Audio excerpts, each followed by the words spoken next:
Объект будет построен в рамках регионального проекта «Старшее поколение» национального проекта «Демография». Цель проекта в первую очередь увеличение периода активного долголетия и продолжительности здоровой жизни граждан пожилого возраста. И одно из основных мероприятий – это, безусловно, укрепление материально-технической базы. В частности, вот буквально сегодня для нас очень такое значимое мероприятие состоится. Это закладка первой сваи.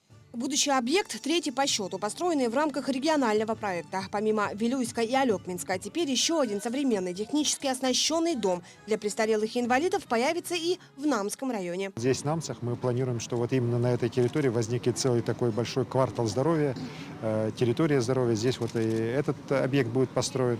Рядом будет строиться объект для уже здравоохранения.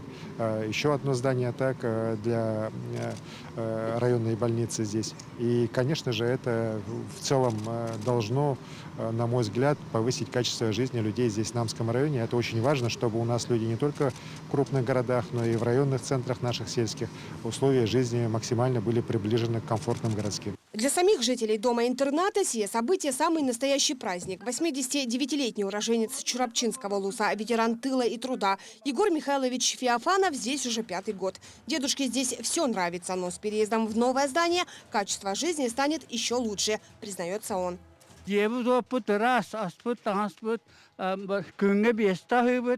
Здесь очень чисто. У нас пятиразовое питание. Работники интерната очень трудолюбивые, уделяют нам много времени. Кто не будет радоваться строительству нового здания? Мы же переедем в красивое, светлое, полностью благоустроенное здание. И, конечно, от этого безмерно счастливы. В старом здании интерната 90-х годов постройки сегодня проживают 30 человек. Здание не типовое, и хотя снаружи смотрится неплохо, оно не приспособлено для проживания пожилых людей-инвалидов.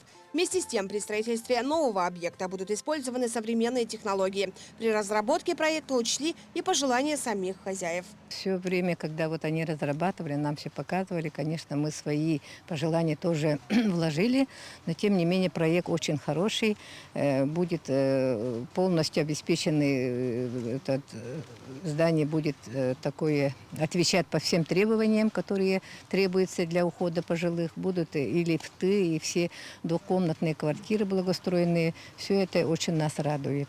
Ведут его к концу 2023 года, помимо современного оснащения, количество койко-мест в новом здании будет вдвое увеличено. Ульяна Шагина, Владимир Павлов, Якутск.